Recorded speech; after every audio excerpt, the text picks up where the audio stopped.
हे भगवान, आखिर कब तक मुझे ये मिट्टी के बर्तन बनाकर आधे पेट में ही सोना पड़ेगा? क्या मेरे भाग्य में कभी सुंदर पकवान खाना नसीब नहीं होगा? हे ऊपर वाले, कोई ऐसा चमत्कार कर दो कि मैं अपने गांव का सबसे अमीर इंसान बन जाऊं। अजी, आप क्या पूरे दिन वही बातें बड़बड़ाते रहते हो? ईश्वर ने आपके अंदर बर्तन बनाने का इतना अच्छा हुनर दे रखा है, तो उसी हुनर के दम पर हमारा गुजर बसर तो हो ही जाता है। अरे नहीं नहीं भाग्यवान, क्या तुम्हारा मन नहीं होता अच्छे अच्छे पकवान, मिठाइयाँ, जलेबियाँ खाने का? काश हमारा घर भी इतना बड़ा होता कि सारे गांव के लोग हमारे घर को देखकर कहते कि वो देखो लल्लू लाल का घर है। और क्या तुम्हारा कभी मन नहीं करता कि मैं भी अच्छे अच्छे गहने पहनूं? आप ये कैसी बातें कर रहे हैं? मैंने तो अब तक कभी भी आपसे कोई गहने नहीं मांगे। आप जितना भी कमाते हैं मैं उसी में खुश हूँ। मुझे और कुछ भी नहीं चाहिए। अच्छा, ठीक है। अब मेरा बाजार जाने का समय हो गया है। आज तो मुझे बर्तनों की अच्छी कीमत मिलेगी। इतना कहकर लल्लू लाल मिट्टी के घड़े सिर पर रखता है और बाजार की ओर निकल पड़ता है। मेरी प्यारी पत्नी को भी कुछ नहीं पता है, बस हमेशा ज्ञान की बातें झाड़ती रहती है। मैं एक दिन जरूर बड़ा आदमी बनूंगा। ये सब कुछ सोचते सोचते कुम्हार बाजार में पहुंच जाता है।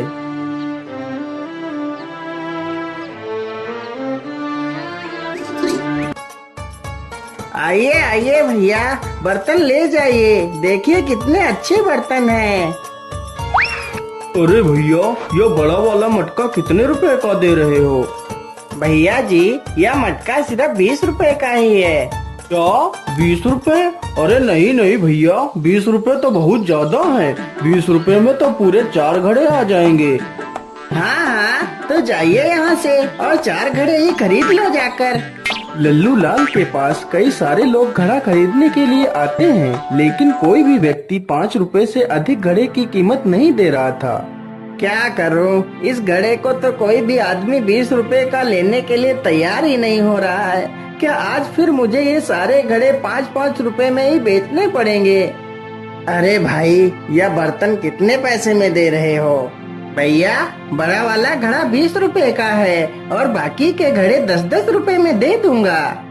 अरे नहीं नहीं भैया, बहुत महंगे घड़े बता रहे हो। मैं तो इन तीनों की कीमत सिर्फ 20 रुपए दूंगा। क्या करूं, 20 रुपए तो और किसी ने बोले भी नहीं है इन घड़ों के, या तो फिर भी 20 रुपए दे रहा है। चलो, यह सारे घड़े 20 रुपए में ही बेच देता हूँ। ठीक है भैया, मैं तुम्हें यह सारे घड़े देने के लिए तैयार हूँ। लल्लू लाल पैसे ले लेता है और बाजार से चला जाता है।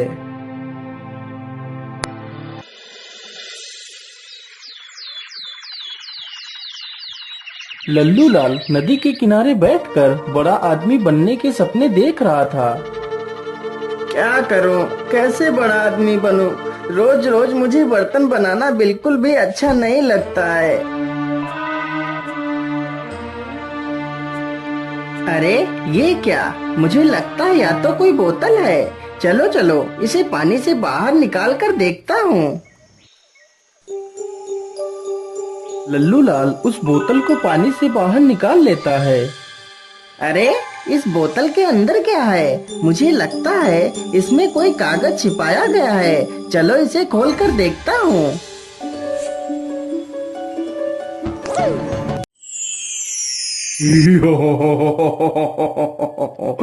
हुकुम मेरे आका, मैं तुम्हारा गुलाम हूँ। मुझे मत मारो, मैंने तुम्हारा कुछ नहीं बिगाड़ा। नहीं मेरे आका, मैं तुम्हारा गुलाम हूँ, मैं तुम्हें नहीं मार सकता। क्या गुलाम? तुम मेरे गुलाम हो? हाँ मेरे आका, मैं तुम्हारा गुलाम हूँ। तुम मुझसे अपनी कोई भी 3 ख्वाहिशें पूरी करवा सकते हो। मुझे लगता है जो कहानियाँ मेरी दादी बचपन में सुनाया करती थी, वह सारी बातें सच होती हैं। इसका मतलब मैं कोई सपना नहीं देख रहा हूँ। यह जिन तो मेरे कब्जे में है। मैं जो भी चाहूँ इससे करवा सकता हूँ। अरे जिन, क्या तुम मेरी सिर्फ 3 ही ख्वाहिशें पूरी करोगे? हाँ हाँ मेरे आका, मैं सिर्फ 3 ही ख्वाहिशें पूरी कर सकता हूँ। बोलिए तुम्हारी क्या ख्वाहिशें हैं? हे जिन, मेरी पहली ख्वाहिश ये है कि मेरा घर गांव का सबसे बड़ा घर बन जाए। इतना बड़ा घर हमारे जमींदार का भी ना हो। ठीक है मेरे आका, मैं तुम्हारी पहली ख्वाहिश को पूरा कर देता हूँ। जिन तुरंत ही अपने जादू से लल्लू लाल का घर बहुत ही सुंदर बना देता है। मेरे आका, मैंने तुम्हारा घर बहुत ही आलीशान बना दिया है। मांगिए आका, तुम्हारी दूसरी ख्वाहिश क्या है? क्या मांगू, क्या मांगू? अभी तो मुझे कुछ समझ ही नहीं आ रहा मैं इस जिन से और क्या मांगू। ऐ मेरे जिन, मैं अपनी दूसरी ख्वाहिश अभी नहीं मांग सकता। मैं अपनी दूसरी ख्वाहिश तुम्हें सोच कर बताऊंगा। ठीक है मेरे आका, जैसी तुम्हारी मर्जी। तुम बाद में सोच कर अपनी ख्वाहिश मुझे बता देना। अब तुम्हारे पास सिर्फ 2 ही ख्वाहिशें बची हैं। चलो चलो, मैं जल्दी से यहाँ से अपने घर चलता हूँ और देखता हूँ मेरा नया घर कैसा बना है। लल्लू लाल जल्दी से अपने घर जाता है तो देखता है उसका घर अब झोपड़ी से बदलकर एक आलीशान बंगला बन गया है। यह देखकर लल्लू लाल की खुशी का कोई ठिकाना ही नहीं रहता।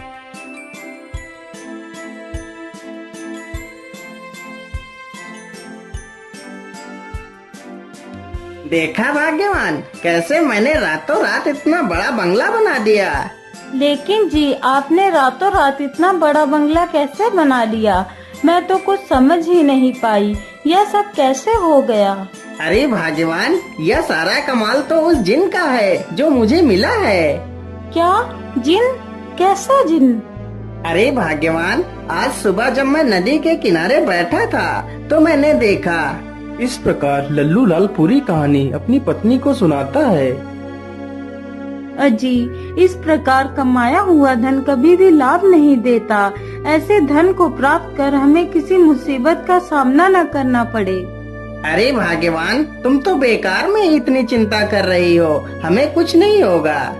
लेकिन स्वामी, हमने इतना बड़ा घर बना तो लिया है, लेकिन हमारे पास तो एक भी पैसा नहीं है।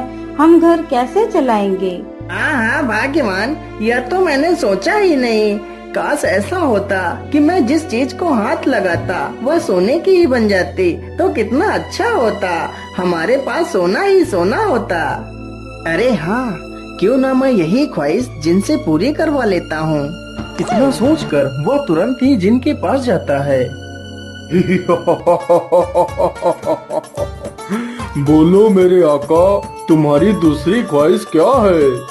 मेरे गुलाम, मेरी दूसरी ख्वाहिश यही है कि मैं जिस वस्तु को हाथ लगाऊं वह तुरंत सोने की बन जाए। जो हुक्म मेरे आका, ऐसा ही होगा। जिन तुरंत ही अपने जादू से लल्लू लाल को यह वरदान दे देता है।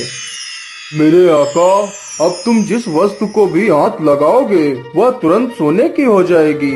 मेरे आका, अब तुम्हारी बस एक ही ख्वाहिश बची है, तुम जल्दी से उसे भी पूरा करवा लो।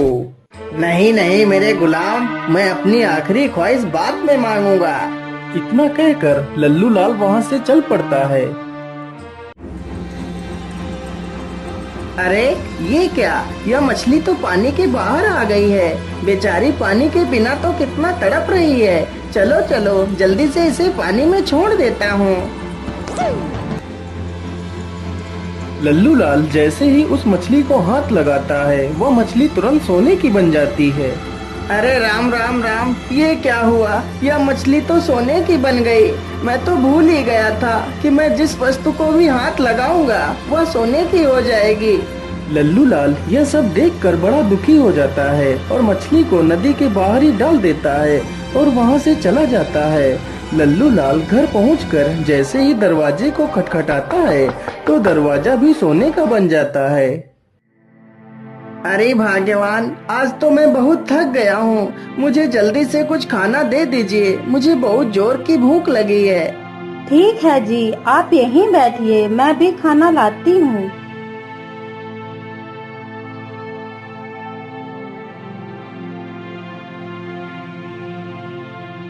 रोहिणी तुरंत ही उसे खाना देती है, लेकिन जैसे ही वह थाली को हाथ लगाता है तो वह थाली सोने की बन जाती है और वह खाना भी सोने का हो जाता है। अरे अरे, ये क्या हुआ? ये खाना अचानक सोने में कैसे बदल गया? फिर लल्लू लाल दुखी होकर पूरी कहानी अपनी पत्नी को सुना डालता है। अजी, तुमने ये क्या नई मुसीबत मोल ली? अब क्या होगा? अब तो तुम किसी भी चीज को छू भी नहीं सकते। अब मेरा क्या होगा? अरे भाग्यवान, तुम रोती क्यों हो? मैं सुबह ही उस जिन के पास जाऊंगा और ये वरदान वापस लेने को कहूँगा। सब कुछ ठीक हो जाएगा भाग्यवान, तुम दुखी मत हो। इतना कहते कहते उसने गलती से अपनी पत्नी को भी छू लिया तो उसकी पत्नी भी सोने की मूर्ति बन जाती है। हे भगवान, ये क्या अनर्थ हो गया मुझसे? भाग्यवान, तुम्हें क्या हो गया? अब मैं क्या करूँगा? नहीं नहीं, मैं अभी जाता हूँ और इस वरदान को वापस कर दूंगा। लल्लू लाल तुरंत ही जिन के पास पहुँचता है। नहीं नहीं मेरे आका, मैं अपने द्वारा दिया गया वरदान वापस नहीं ले सकता। यदि तुम्हारी कोई दूसरी ख्वाहिश है तो वो बता सकते हो। नहीं नहीं जिन, मेरी और कोई ख्वाहिश नहीं है। इतना सुनते ही जिन वहाँ से गायब हो जाता है और लल्लू लाल वहीं पर बैठकर रोने लगता है। तभी उसकी नजर उस बोतल पर पड़ती है जिसमें वह जिन रहता था। अरे, इसमें ये पर्ची कैसी पड़ी है? यह पर्ची तो मैंने पढ़ी ही नहीं थी। चलो चलो, इसे पढ़ लेता हूँ। यह जिन एक दुष्ट जिन है। यह व्यक्ति की 3 ख्वाहिशें पूरी कर सकता है, लेकिन जैसे ही ये जिन आखिरी ख्वाहिश पूरी करेगा तो ख्वाहिश मांगने वाला इंसान इसी बोतल में कैद हो जाएगा और यह जिन हमेशा के लिए आजाद हो जाएगा।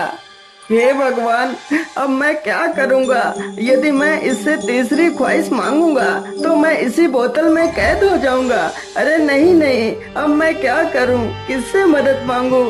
लल्लू लाल निराश होकर वहाँ से चला जाता है और एक पेड़ के नीचे बैठकर रोने लगता है।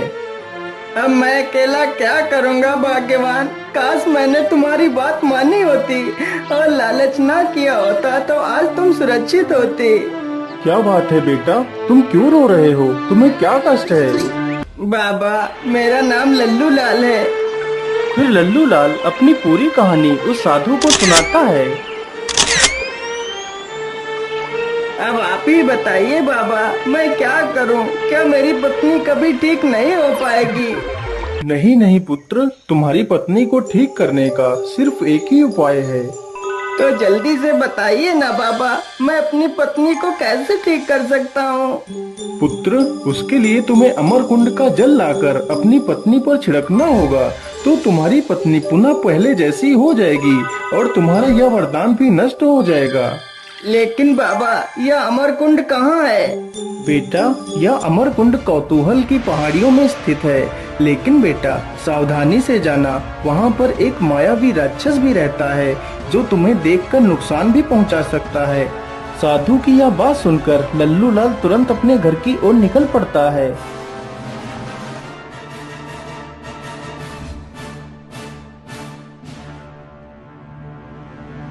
मिट्ठू, मैं अमर कुंड से जल लेने के लिए जा रहा हूँ। तुम अपनी मालकिन का ख्याल रखना।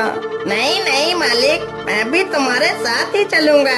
पता नहीं तुम्हारे किस काम आ जाऊं। किसी महापुरुष ने कहा है कि एक से भले 2 होते हैं। ठीक है मिट्ठू, तो फिर तुम भी मेरे साथ ही चलो। लल्लू लाल जल्दी से एक खाली बोतल उठाता है और दोनों वहाँ से निकल पड़ते हैं।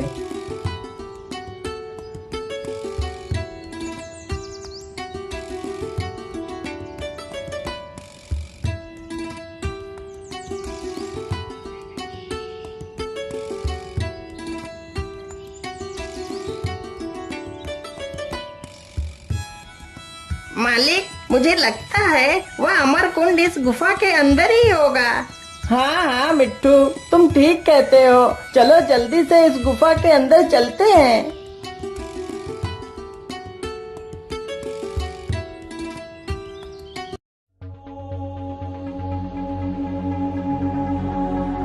मालिक, उधर देखिए, वो रहा अमर कुंड। चलो चलो जल्दी से पानी भर लेते हैं। नहीं नहीं मिट्टू, अमरकुंड के पास जाने से पहले हमें सही ढंग से देख लेना चाहिए। यहाँ पर एक राक्षस भी रहता है। लल्लू लाल तुरंत ही जमीन पर पड़े एक पत्थर को उठाता है और अमरकुंड के पास फेंकता है। जैसे ही पत्थर अमरकुंड के पास गिरता है तो राक्षस तुरंत वहाँ पर आ जाता है। अरे कौन है? कौन है यहाँ पर? जल्दी से मेरे सामने आओ, नहीं तो मैं तुम्हें मार डालूंगा। अरे मुझे लगता है यह पत्थर ऐसे ही लुढ़क कर आ गया होगा। आस पास तो कोई नहीं दिखाई दे रहा है। चलो चलो, मैं यहीं पर थोड़ा सा आराम कर लेता हूँ। राक्षस वहीं पर लेटकर आराम करने लगता है। अरे मालिक, यह राक्षस तो कुंड के पास ही लेट गया है। यदि तुम वहाँ जाओगे तो यह राक्षस जरूर उठ जाएगा। हाँ हाँ मिट्टू, तो फिर हम जल कैसे लाएंगे? मालिक, तुम यहीं पर रुको, मैं उड़ता हुआ जाता हूँ और अपनी चोंच में पानी भरकर ले आता हूँ। मिट्टू तुरंत उड़कर जाता है और जल्दी से अपनी चोंच में पानी भर लेता है और जल्दी से वापस लल्लू लाल के पास आ जाता है। चलो चलो मिट्टू, हमें जल्दी से यहाँ से निकलना चाहिए और तुम्हें यह जल अपनी चोंच में ही भरकर रखना होगा। यदि गलती से मैंने यह पानी छू लिया तो यह भी सोना बन जाएगा। इस पानी को तुम्हें अपनी मालकिन के ऊपर डालना है। दोनों जल्दी ही वापस अपने घर पहुँच जाते हैं। मिट्टू के पानी डालते ही रोहिणी फिर से वापस अपने वास्तविक रूप में आ जाती है। यह देखकर लल्लू लाल बहुत खुश हो जाता है। मेरे आका, तुम्हारी आखिरी ख्वाहिश अभी पूरी करनी बाकी है। बोलो मेरे आका, तुम्हारी आखिरी ख्वाहिश क्या है? नहीं नहीं जिन, अब मेरी कोई ख्वाहिश नहीं है। तुम यहाँ से चले जाओ। नहीं नहीं मेरे आका, तुम्हें मुझसे अपनी आखिरी ख्वाहिश तो पूरी ही करवानी पड़ेगी, नहीं तो मैं तुम्हें मार डालूंगा। हे भगवान, अब मैं क्या करूं? मैं एक मुसीबत से निकल नहीं पाया कि दूसरी मुसीबत मेरे सामने खड़ी हो गई है। ठीक है जिन, मैं कल तुमसे अपनी आखिरी ख्वाहिश पूरी करवाऊंगा। तो फिर ठीक है मेरे आका, मैं चलता हूँ। मैं कल फिर से आऊंगा। क्या करूं? कैसे छुटकारा पाऊं इस जिन से? क्या करूं? क्या करूं? हाँ, ये सही रहेगा। अरे भाग्यवान, मैं जंगल जा रहा हूँ। मैं अभी जल्दी ही वापस आ जाऊंगा।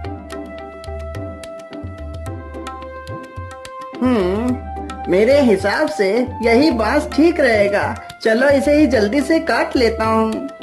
लल्लू लाल जल्दी से उस बांस को काटता है और बांस को लेकर अपने घर पहुंच जाता है और अपने घर के बाहर ही एक गड्ढा खोदकर बांस को उसी में गाड़ देता है।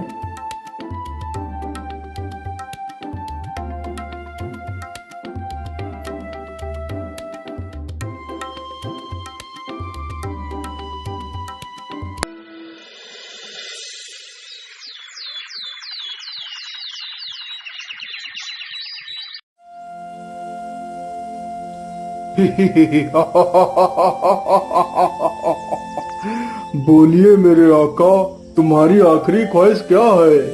अरे ओ मेरे गुलाम, मेरी आखिरी ख्वाहिश यही है कि जो यह बांस जमीन में गड़ा हुआ है, इस बांस पर तुम्हें 20 साल तक चढ़ना है और फिर नीचे उतरना है, फिर चढ़ना है और फिर नीचे उतरना है। यह कार्य तुम्हें लगातार 20 साल तक करना है। यह सुनकर तो जिन के होश उड़ जाते हैं। वह पहले दिन तो आसानी से चढ़ उतर लेता है।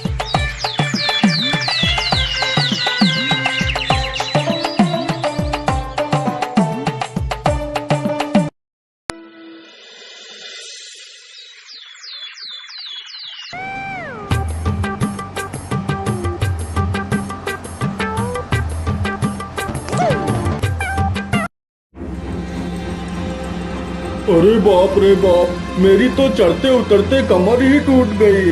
अब और नहीं चढ़ा जाएगा मुझसे। अगर अब और चढ़ा तो मेरी जान ही निकल जाएगी। इससे अच्छा तो मैं बोतल में ही था, कम से कम आराम से सोता तो था। लेकिन बाहर आकर तो मेरी हालत ही खराब हो गई है। चलो चलो, मैं जल्दी से यहाँ से भागकर वापस उसी बोतल में चला जाता हूँ। जिन तुरंत ही वहाँ से भाग खड़ा होता है। यह देखकर लल्लू लाल और उसकी पत्नी दोनों खुश हो जाते हैं।